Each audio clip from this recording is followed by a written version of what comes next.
Hello friends, आज फिर से मैं स्वागत करता हूं आप सभी लोगों का मेरे YouTube channel British institute Canada में, जहां आज हम सीखने वाले हैं बहुत इंपॉर्टेंट टॉपिक जिसका नाम है पैसिव वॉइस। ये टॉपिक केवल बोर्ड एग्ज़ाम के लिए ही इम्पॉर्टेंट नहीं है, बल्कि कॉम्पिटिटिव पॉइंट ऑफ व्यू से ये बहुत ही ज़्यादा इम्पॉर्टेंट टॉपिक है। तो आइए देर ना करते हुए शुरू करते हैं। जी हाँ, सबसे पहले आप इसके बारे में जानने की कोशिश करें कि पैसिव वॉइस में कर्म को प्रधानता दी जाती है। एक्टिव वॉइस और पैसिव वॉइस की जब बात करते हैं तो मैं आपको बता दूं कि हमेशा सेंटेंस जो हम देखते हैं वो मोस्टली एक्टिव होता है। हम उसको पैसिव बनाने की कोशिश करते हैं। तो इसमें लिखा हुआ है कि पैसिव वॉइस में कर्म को प्रधानता दी जाती है, यानी ऑब्जेक्ट को प्रधानता दी जाती है, जबकि एक्टिव वॉइस में सब्जेक्ट को प्रधानता दी जाती है। मतलब कि एक्टिव जब सेंटेंस होता है तो सब्जेक्ट पहले आता है, जैसा कि आप एग्जांपल में देख पा रहे होंगे, और पैसिव वॉइस में सब्जेक्ट चला जाता है बाद में पीछे और ऑब्जेक्ट आ जाता है पहले। एक एग्जांपल है, ही प्लेज क्रिकेट, वह क्रिकेट खेलता है। तो इसका पैसिव वॉइस बनेगा cricket is played by him, cricket is played by him.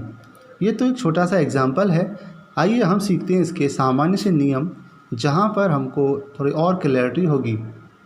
चलिए, तो सबसे पहले जो रूल्स हैं उनकी बात करते हैं। पहला रूल है, पैसिव वॉइस में कर्ता को कर्म के स्थान पर तथा कर्म को कर्ता के स्थान पर लिखा जाता है।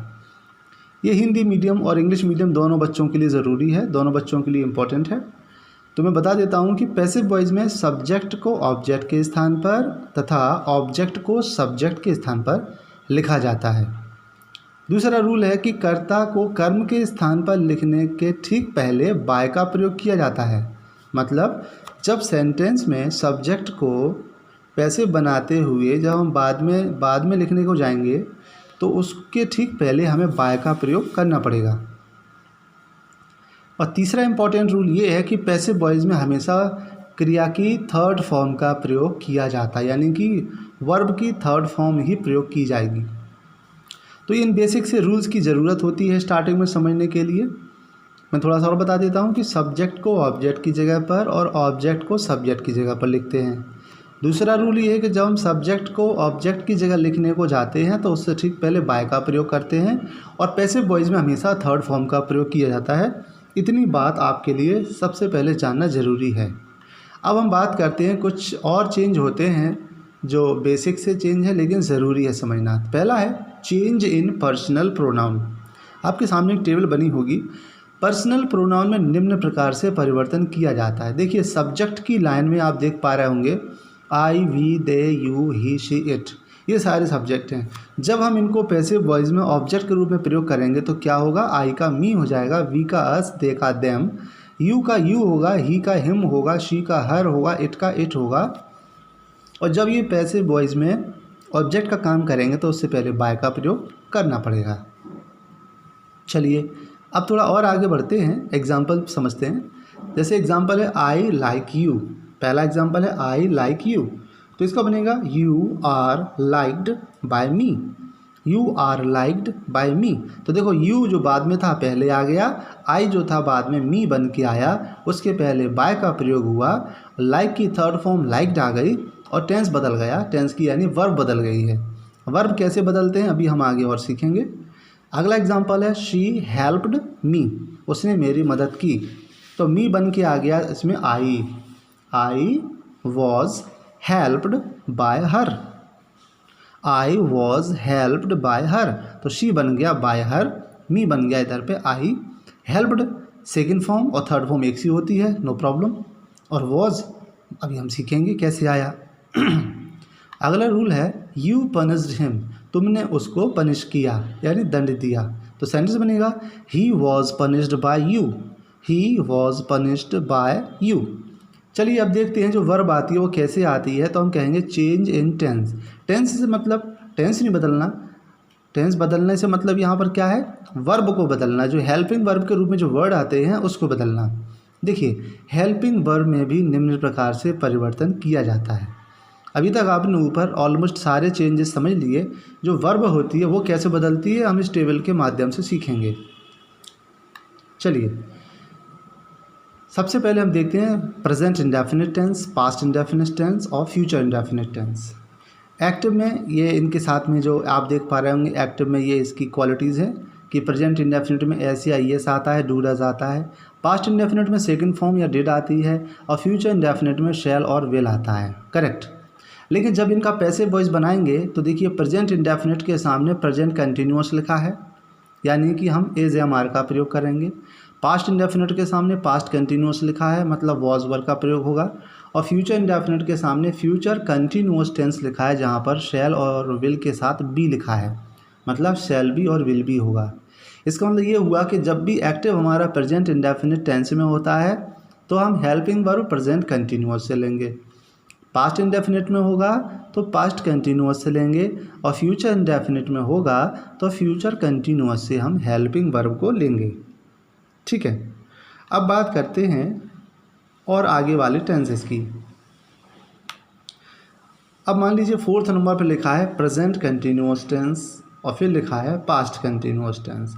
ये दो ऐसे टेंस होते हैं जो किसी से भी हेल्पिंग वर्ब नहीं लेते हैं, बल्कि अपनी ही हेल्पिंग वर्ब का इस्तेमाल करते हैं और उसके साथ में बी इंग लगा देते हैं। जैसे प्रेजेंट कंटिन्यूअस के सामने प्रेजेंट कंटिन्यूअस लिखा है, इज एम आर के साथ इज एम आर भी लिखा है और प्लस बी इंग लिखा हुआ है, मतलब is being, am being, are being. Same condition past continuous के साथ में है।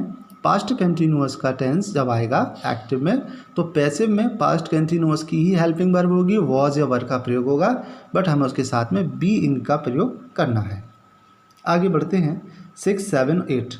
अब आप देख पा रहे होंगे present perfect tense, past perfect tense और फ्यूचर परफेक्ट टेंस।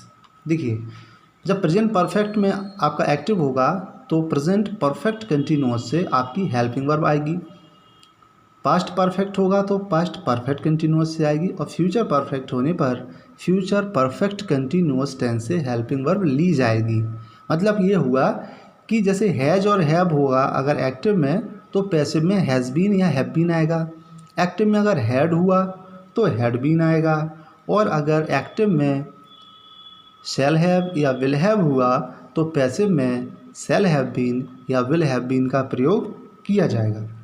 चलिए अब आगे बढ़ते हैं, कुछ एग्जाम्पल्स करके देखेंगे ताकि ये कंसेप्ट हमारा और क्लियर हो पाए।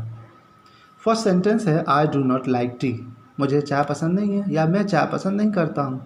तो देखिए टी को बाद में था, टी उसको पहले ले आए, आई को बाय मी बना दिया। आप देख पा रहे होंगे सारे के सारे रूल्स वैसे ही हैं। भाई नेगेटिव है तो नेगेटिव ये भी रहेगा, नो प्रॉब्लम। तो T is not liked by me, T object था, सब्जेक्ट बना दिया। डू का मतलब था प्रेजेंट इंडेफिनिट और हमने कंटिन्यूअस से ले ली हेल्पिंग वर्ब यानी कि इज़। डू था, इज़ ले ली, नेगेटिव है, नॉट रहेगा। लाइक था, लाइक्ड हो जाएगा और आई बन के बाय मी बन के पहुँच जाएगा। अगला सेंटेंस है राम इज़ प्लेइंग फुटबॉल, तो सेंटेंस बनेगा football is being played by Ram. मैंने आपको बताया था इज़ एम आर आएगा तो वो अपनी ही टेंस की हेल्पिंग वर्ब लेगा प्लस बीइंग का इस्तेमाल करेगा, बाकी रूल्स पुराने हैं जी। आगे देखते हैं she will sing a song on the stage, तो देखो she will sing a song, बस सेंटेंस इतना है। ऑन द स्टेज ईटीसी का पार्ट है, वो ईटीसी का पार्ट बाद में ही आएगा। तो सेंटेंस बनेगा a song will be sung by her on the stage, a song will be sung by her on the stage. अगला रूल है, अगला सेंटेंस है I had stolen your book, मैंने तुम्हारी किताब चुरा ली थी। इसका कैसे बनेगा your book had been stolen by me, your book had been stolen by me. चलिए आपने वर्ब को बदलना भी सीख लिया। अब इसके अंदर कुछ और एग्जाम्पल्स हैं जिनको हम और समझने की कोशिश करते हैं। चलिए आगे बढ़ें।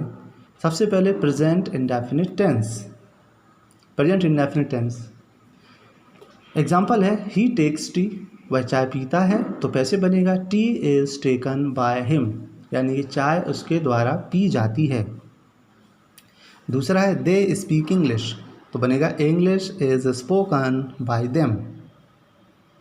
अब आया पास्ट कंटिन्यूअस का एग्जाम्पल ही टुक टी, इसका कैसे बनेगा T was taken by him, ये पास्ट इंडेफिनिट का था तो पास्ट कंटिन्यूअस से हेल्पिंग वर्ब ली गई है।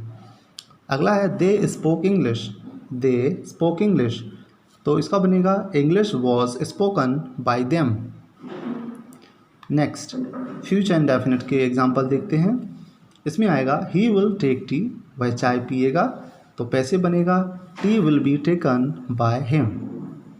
Next they will speak English, वो अंग्रेजी बोलेंगे, तो इसका बनेगा passive voice English will be spoken by them. अगला आता है present continuous. He is taking tea, वह चाय पी रहा है, इसका पैसे बनेगा T is being taken by him. ये एजएमआर वाला था और ये किसी से अपनी हेल्पिंग वर्ब नहीं लेता है बल्कि अपनी ही टेंस की हेल्पिंग वर्ब इस्तेमाल करता है और बीइंग का प्रयोग करता है साथ में। अगला है दे आर स्पीकिंग इंग्लिश, तो सेंटेंस बनेगा English is being spoken by them.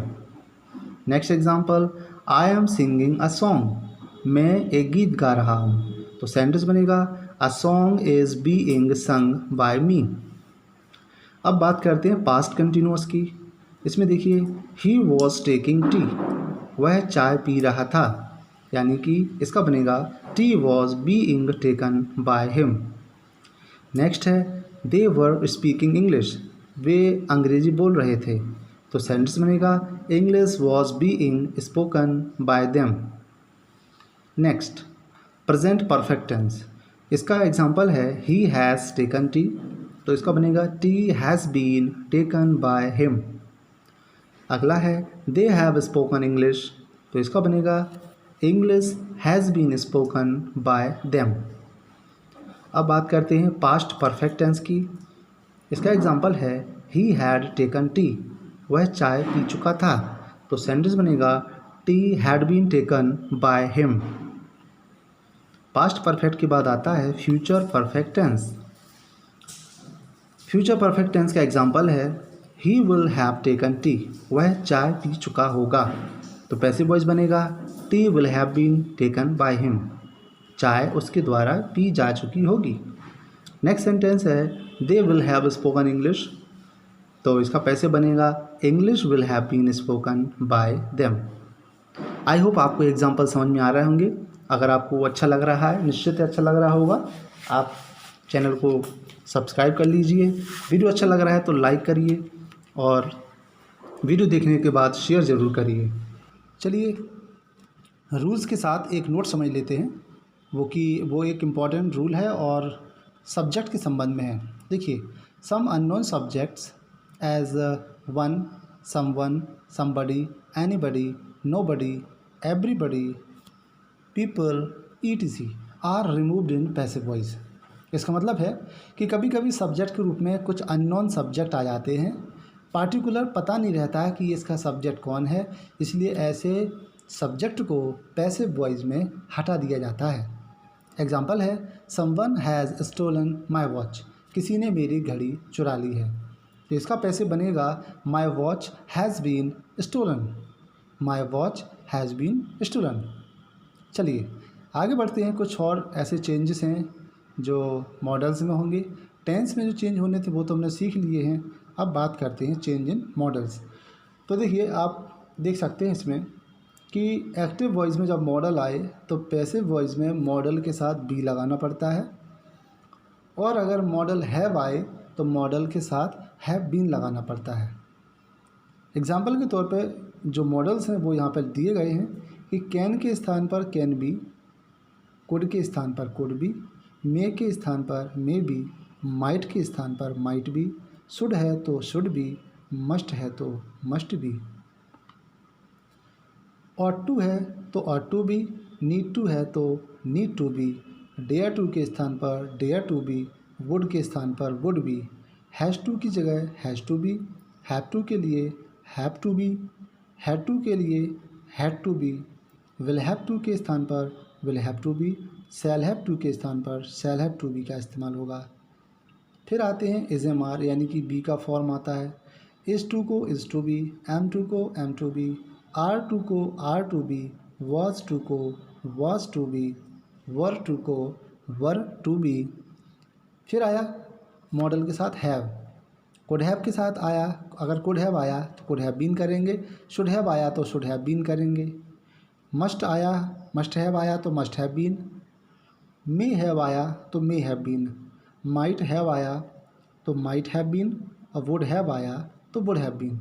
ये सारे चेंजेस हमको मॉडल्स में करने पड़ते हैं। आइए एग्जाम्पल से हम समझने की कोशिश करेंगे। एग्जाम्पल है he can catch the bird, वह चिड़िया को पकड़ सकता है। तो इसका आंसर बनेगा the bird can be caught by him.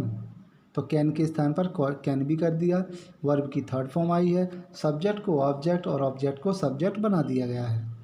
अगला एग्जाम्पल है you should have taken medicine. तो इसका सेंटेंस बनेगा medicine should have been taken by you. देखिए शुड के साथ हैव आया, यानी मॉडल के साथ हैव आया, इसीलिए यहाँ पर मॉडल के साथ हैव बीन का इस्तेमाल करना पड़ा, बाकी सारे रूल पुराने हैं। चलिए अब हम बात करेंगे इंटरोगेटिव सेंटेंस की। आई होप अभी तक आपने जो रूल्स इसमें सीखे हैं वो रूल्स आपकी समझ में आ गए होंगे और उतने रूल्स से आप अफर्मेटिव सेंटेंस बना सकते हैं। लेकिन सेंटेंस किसी भी टाइप का हो सकता है, इसीलिए चलिए हम सीखेंगे इंटरोगेटिव सेंटेंसेस कैसे बनते हैं। Rule number 1, effective voice starts with helping verb, passive voice also will be started with helping verb. मतलब ये हुआ कि अगर एक्टिव वॉइस हेल्पिंग वर्ब से स्टार्ट है तो पैसिव वॉइस भी हेल्पिंग वर्ब से ही स्टार्ट होगा। एग्जाम्पल देखिए, does Ravi speak the truth, ये प्रेजेंट इंडेफिनिट का है, हेल्पिंग वर्ब प्रेजेंट कंटिन्यूअस से ले ली जाएगी। तो सेंटेंस बनेगा is the truth spoken by Ravi, is the truth spoken by Ravi. सारे रूल्स पुराने हैं, बट यहाँ पर इंटरोगेटिव की जो फीलिंग है, सिंगल इंटरोगेटिव की फीलिंग है, वो इसमें डाली गई है कि हेल्पिंग वर्ब से स्टार्ट होना है। चलिए अब सीखते हैं रूल नंबर 2। ये क्या है? इसमें लिखा है if active voice starts with question word, passive voice also will be started with question word. इसका मतलब हुआ कि अगर एक्टिव सेंटेंस क्वेश्चन वर्ड से शुरू है तो पैसिव सेंटेंस भी क्वेश्चन वर्ड से ही शुरू होगा। एग्जाम्पल देखिए, why does Ravi speak the truth, sentence वही है ऊपर वाला, आप देख सकते हैं does Ravi speak the truth वाला सेंटेंस है ये। हमने इसको सिर्फ डबल इंटरोगेटिव करने की कोशिश की है। Why does Ravi speak the truth, तो सेंटेंस बनेगा why is the truth spoken by Ravi. मतलब इंटरोगेटिव का एक ही रूल है कि हेल्पिंग वर्ब से बनता है, बट डबल इंटरोगेटिव करने का मतलब है कि सेंटेंस में हेल्पिंग वर्ब से पहले क्वेश्चन वर्ड ज़रूर आ जाता है। चलिए कुछ और एग्जांपल हमारे सामने हैं, हम इनको पढ़कर समझने की कोशिश करेंगे। पहला सेंटेंस है do you eat banana, do you eat banana, तो सेंटेंस बनेगा is banana eaten by you, is banana eaten by you. दूसरा आया आर यू वॉचिंग क्रिकेट, क्या तुम क्रिकेट देख रहे हो, सेंटेंस आया is cricket being watched bye you. इसमें सारे के सारे रूल्स अप्लाई हैं, साथ ही साथ इंटरोगेटिव के रूल्स भी इसमें अप्लाई किए जा रहे हैं। नेक्स्ट सेंटेंस है have you taught him, have you taught him, तो सेंटेंस बनेगा has he been taught by you, has he been taught by you. देखिए ऊपर हैव था, नीचे हैज़ आया, क्योंकि यहाँ पर सब्जेक्ट यू था इसलिए हैव आया। अब हमें हिम की जगह ही सब्जेक्ट बनाना है, इसलिए हमें हैज़ करना पड़ा as per the subject, as per the pronoun. अगला सेंटेंस है who played football, who played football, जिसको बनाने के दो तरीके हैं। पहला तरीका है जो इंटरोगेटिव की तरफ फॉलो किया जाएगा, by whom was football played, by whom was football played. और दूसरा सेंटेंस है football was played by whom, football was played by whom. अगला एक और सेंटेंस आया, ये रहा where have you seen him, where have you seen him, तो सेंटेंस बनेगा where has he been seen by you, where has he been seen by you. Next sentence when will he return book, when will he return book, तो sentence बनेगा when will book be returned by him. ये future indefinite का tense था, will आना था तो will के साथ विल भी कर दिया, और वर्ब की थर्ड फॉर्म है, सब्जेक्ट ऑब्जेक्ट बदल चुके हैं और डबल इंटेरोगेटिव के लिए क्वेश्चन वर्ड आगे ऊपर था, सो क्वेश्चन वर्ड आगे नीचे है। आई होप आपको इंटेरोगेटिव के भी रूल समझ में आए होंगे बच्चों। डेफिनेटली आप इसको एंजॉय कर रहे होंगे और मुझे उम्मीद है ये वीडियो आपके लिए बहुत ही ज़्यादा हेल्पफुल होने वाला है। आइए अब हम और आगे बढ़ते हैं और सीखेंगे इम्पेरेटिव सेंटेंस।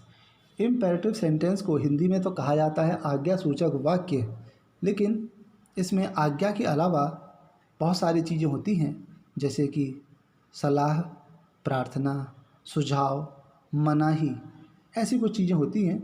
चलिए इसको समझते हैं।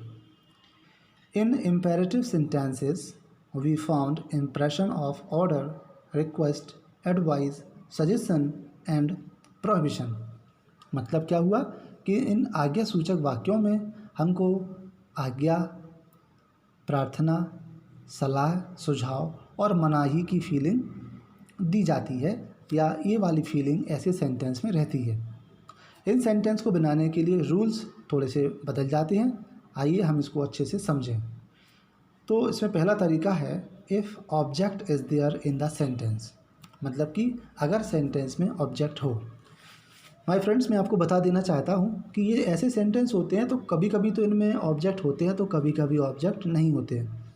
जैसे मान लीजिए मैंने कहा ओपन द डोर, दरवाज़ा खोलो, खोलो दरवाज़ा, यानी कि खोलने के लिए क्या है, दरवाज़ा। तो यहाँ पर जो द डोर होगा वो क्या कहलाएगा, ऑब्जेक्ट। लेकिन अगर मैंने कह दिया सिट डाउन, सिट डाउन मतलब नीचे बैठ जाइए या बैठ जाइए, तो यहाँ पर कोई ऑब्जेक्ट नहीं है। तो ऐसे सेंटेंस में अलग अलग रूल्स अप्लाई किए जाएंगे। तभी इसमें आप देख सकते हैं ब्लू लाइन में कि अगर सेंटेंस में ऑब्जेक्ट है तो सेंटेंस कैसे बनेगा। दो रूल आपके सामने हैं। पहला रूल क्या है कि जब हम पैसिव बनाएंगे तो सबसे पहले लिखेंगे लेट, उसके बाद ऑब्जेक्ट को लिखेंगे, फिर लिखेंगे बी, फिर आएगा मेन वर्ब की थर्ड फॉर्म और फिर होंगे अदर वर्ड्स, यानी let object be, main verb की third form, then other words. इसके अलावा दूसरा रूल भी हम अप्लाई कर सकते हैं। क्या होगा कि सबसे पहले सब्जेक्ट, सब्जेक्ट मतलब ये ऑब्जेक्ट है ना, जो वो सब्जेक्ट के रूप में आएगा, वो plus should be plus main verb की third form plus other word. ये भी सिंपल है। चलिए हम एग्जांपल से समझने की कोशिश करेंगे। पहला सेंटेंस है इसमें open the window, open the window. तो सेंटेंस बनेगा let the window be opened, और शुड से बनाएंगे तो the window should be opened. चलिए अगला सेंटेंस आया bring a glass of water, एक गिलास पानी लाइए। तो सेंटेंस बनेगा let a glass of water be brought, let a glass of water be brought. और दूसरा बनेगा a glass of water should be brought, a glass of water should be brought. अगला एग्जांपल है don't touch fire, don't touch fire यानी आग को मत छुओ। तो सेंटेंस बनेगा let fire not be touched, let fire not be touched. और दूसरा सेंटेंस क्या होगा, fire should not be touched. ये दोनों तरीके हैं, किसी भी एक तरीके को आप अप्लाई कर सकते हैं। ज़रूरी नहीं कि अगर मैंने आपको दो तरीके बताए तो दोनों तरीके से ही आपको बनाना पड़ेगा। आप कोई भी एक तरीका जो आपको ईजी लगता है आप उसका इस्तेमाल करें। अगला आता है help the poor, help the poor. तो सेंटेंस बनेगा let the poor be helped, let the poor be helped. और दूसरा बनेगा the poor should be helped. अब बढ़ते हैं दूसरे रूल की तरफ, जिसमें लिखा है if object is not there in the sentence, मतलब कि यदि सेंटेंस में ऑब्जेक्ट ना हो तो क्या करेंगे। तो हमें उन फीलिंग का ध्यान रखना पड़ेगा जो हमने शुरू में पढ़ी थी। तो यहाँ पर हमको यू आर के साथ फीलिंग के हिसाब से वर्ड लगाना है। जैसे यू आर के साथ ऑर्डर्ड टू लग सकता है आज्ञा होने पर, यू आर के साथ एडवाइज्ड टू लग सकता है सलाह होने पर, यू आर के साथ रिक्वेस्टेड टू लग सकता है प्रार्थना होने पर, यू आर के साथ सजेस्टेड टू लग सकता है सुझाव होने पर, और यू आर प्रोहिबिटेड टू भी लग सकता है कब, मनाही होने पर। और उसके बाद लगेगी मेन वर्ब की फर्स्ट फॉर्म, क्योंकि ऐसे सेंटेंस में सिर्फ वर्ब ही रहेगी, ऑब्जेक्ट नहीं रहेगा। आइए उदाहरण से समझते हैं। ये एग्जाम्पल आपको प्रॉपर तरीके से समझाने में हेल्प करते हैं। सबसे पहले देखिए एडवाइस का एग्जाम्पल। किसी ने कहा है सिट प्रॉपरली, आप अच्छे से बैठिए। तो इसमें किसने कहा, किससे कहा, ये तो पता चल नहीं पा रहा। सिट प्रॉपरली एक वर्ब है, हालांकि सिट एक वर्ब है, प्रॉपरली एक एडवर्ब है, लेकिन इसमें ऑब्जेक्ट नहीं है। तो अगर नहीं है तो हम उसको आगे ला भी नहीं सकते हैं, इसलिए यहाँ पर हमको लिखना पड़ेगा यू आर एडवाइज्ड टू। हम क्या लिखेंगे, सेंटेंस से पहले you are advised to sit properly और पूरा सेंटेंस लिख दिया जाएगा। अगला सेंटेंस है ऑर्डर के लिए, जिसमें ऑर्डर दिया जा रहा है। सेंटेंस है कम हियर, इधर आइए। तो सेंटेंस क्या बनेगा, you are ordered to come here, यानी सेंटेंस वही रहेगा, फीलिंग को आगे ऐड कर दिया जाएगा, जैसे you are ordered to come here. अगला एग्जांपल है रिक्वेस्ट के लिए, जैसे कहा please stand up, please stand up, तो कहा जाएगा you are requested to stand up, you are requested to stand up. ऐसी सेंटेंस में सर, प्लीज़, काइंडली जब कभी आ जाए ना, उसको हम हटा देते हैं। अगला एग्जांपल है सजेशन के लिए, यानी कि सुझाव के लिए। तो पहले लिखा है लेट अस प्ले, चलो खेलें, चलो खेलें, तो बनेगा you are suggested to play, you are suggested to play. I hope आपने इम्पेरेटिव सेंटेंस को भी समझ लिया होगा। अगर आपको कोई कन्फ्यूजन है तो वीडियो को थोड़ा रिप्ले करके आप इन चीज़ों को समझिए, आपको बहुत हेल्प इससे मिलने वाली है। अब मैं आपको बताने जा रहा हूँ कुछ ऐसे स्ट्रक्चर जो आपने शायद नहीं देखे होंगे, और इसमें आपको ऐसे सेंटेंस बनाने का भी रूल्स, या यूँ कहो ऐसे सेंटेंस के एग्जांपल मिलेंगे जो आपके लिए बहुत हेल्पफुल रहने वाले हैं। नॉर्मली ऐसे सेंटेंस बताए नहीं जाते हैं। चलिए शुरू करते हैं। सेंटेंस में दिया गया कि by is used always in passive voice before using subject at the end, but some other words are also there to use as a preposition in place of by. Some examples are here as follow. मतलब इस बात का मतलब ये हुआ कि passive voice में जब हम सब्जेक्ट को ऑब्जेक्ट के स्थान पर लिखते हैं तो उससे ठीक पहले बाय का इस्तेमाल होता है। बाय चूँकि एक प्रीपोजिशन है, तो यहाँ ये कहा जा रहा है कि कुछ और वर्ड्स भी हैं जो बाय के स्थान पर प्रयोग किए जा सकते हैं। उसके कुछ एग्जाम्पल हैं, चलिए देखते हैं। तो सबसे पहले आता है एट। हम बाय नहीं लगाएंगे, हम लगाएंगे एट। कहा it is used after the following verbs, यानी एट लगाने के लिए कुछ वर्ब्स हैं जिनके साथ ही हमको एट लगाना है। Surprised, astonished, shocked, alarmed, disappointed, displeased, distressed, ये कुछ ऐसी वर्ब हैं जिनके साथ एट का प्रयोग होगा। एग्जाम्पल, योर बिहेवियर सरप्राइज्ड मी, यानी आपके व्यवहार ने मुझे सरप्राइज्ड कर दिया। तो सेंटेंस बनेगा I was surprised at your behaviour, I was surprised at your behaviour. अगला सेंटेंस है the game astonished the public, the game astonished the public. तो सेंटेंस बनेगा the public was astonished at the game, the public was astonished at the game. Next है this news shocked my father, this news shocked my father. तो sentence बनेगा my father was shocked at this news. Next है the situation of pandemic alarmed everyone. तो इसका passive क्या बनेगा, everyone was alarmed at the situation of pandemic. Next example, the result of exam disappointed my family, the result of exam disappointed my family। तो इसका पैसे बनेगा my family was disappointed at the result of exam। next, your attitude displeased me, your attitude displeased me। तो बनेगा इसका I was displeased at your behavior। next, my mischief distressed my family, my mischief distressed my family। तो sentence क्या बनेगा my family was distressed at my mistake। I hope आपने ये rules शायद ना पढ़ा हो, अगर आपने पढ़ा है तो वेल डन, आपने इसमें कुछ सेंटेंस नए देखे होंगे, फिर भी ये रूल्स आपके लिए बहुत ज़रूरी थे और मैंने इस वीडियो में इन सारे रूल्स को इसीलिए डाला है। चलिए अगला रूल आता है हमारे लिए कि टू का इस्तेमाल कैसे होगा। अभी हम एट का देख रहे थे, टू का कैसे होगा। देखिए, it is used after the following verbs. ये दो वर्ब आई हैं, नोन और ओब्लाइज्ड। हो सकता है इससे ज़्यादा भी हो, बट एज़ फॉर नाउ अभी आपके लिए ये सफिशियंट है। जैसे नो, ही नोज़ मी, वह मुझे जानता है, तो क्या बनेगा, I am known to him, I am known to him. अब दूसरा एग्जाम्पल ओब्लाइज्ड का, I obliged you, I obliged you, तो सेंटेंस बनेगा you were obliged to me, you were obliged to मी।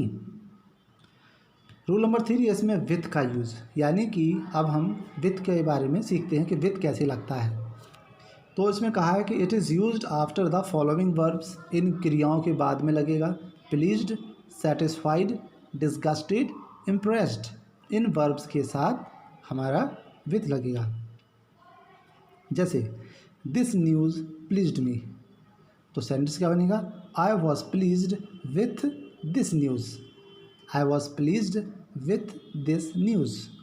अगला सेंटेंस है your work has satisfied the manager, your work has satisfied the manager, तो इसका पैसे बनेगा the manager has been satisfied with your work. Next है he disgusted his friend, तो पैसे voice क्या बनेगा, his friend was disgusted with him, his friend was disgusted with him. Next sentence है you impressed me, you impressed me, तो passive बनेगा I was impressed with you, I was impressed with you. चलिए अगला आता है इन का use. Preposition के रूप में इन का प्रयोग हम कैसे करेंगे, आइए जानते हैं।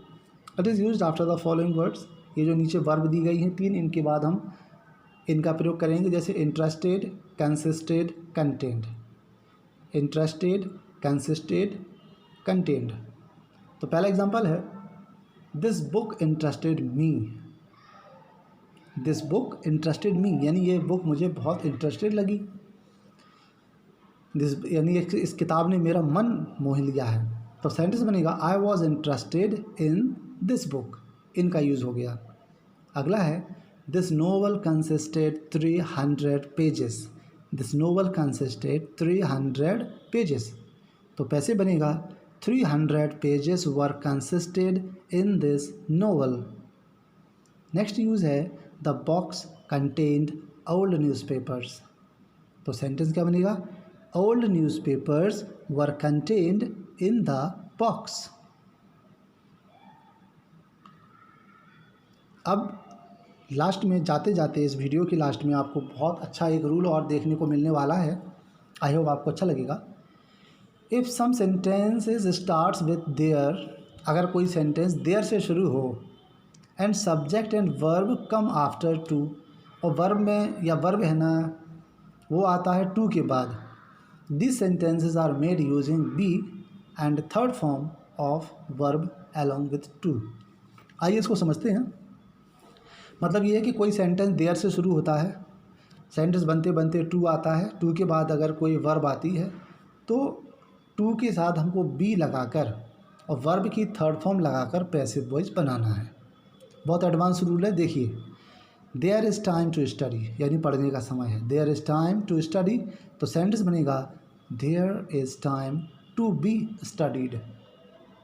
अगला है there is no food to take, there is no food to take, तो सेंटेंस बनेगा there is no food to be taken. और लास्ट एग्जांपल है इसका there was no water to waste, there was no water to waste, तो इसका बनेगा there was no water to be wasted. So friends, मैंने अब तक आपको पैसिव वॉइस के बहुत अच्छे अच्छे रूल्स आपको बता दिए हैं। कुछ जनरल रूल्स थे, कुछ स्पेशल रूल्स थे। आई होप आपको पैसिव वॉइस सीखने में इस वीडियो से बहुत हेल्प मिलेगी, क्योंकि कुछ स्टूडेंट्स ने रेकमेंड किया था पैसिव वॉइस के वीडियो के लिए, तो ये वीडियो मैंने ऐसे बच्चों के लिए बनाया है। ये उन स्टूडेंट्स के लिए है जो बोर्ड की एग्ज़ाम में बैठेंगे या कॉम्पिटिटिव एग्ज़ाम के पॉइंट ऑफ व्यू से भी ये बहुत अच्छा है। आगे हम और भी इसी तरीके के वीडियो बनाएंगे। अगर आपको किसी टॉपिक पर वीडियो चाहिए तो कमेंट में ज़रूर लिख कर भेजें। वीडियो अगर अच्छा लगा हो तो ज़रूर शेयर करना, चैनल को सब्सक्राइब करना, ताकि हम और भी अच्छे अच्छे वीडियो बनाएं तो उनकी नोटिफिकेशन आप तक आराम से पहुंच जाए। चलिए फिर मिलते हैं हम लोग अगले वीडियो में नए टॉपिक के साथ। तब तक के लिए गुड बाय।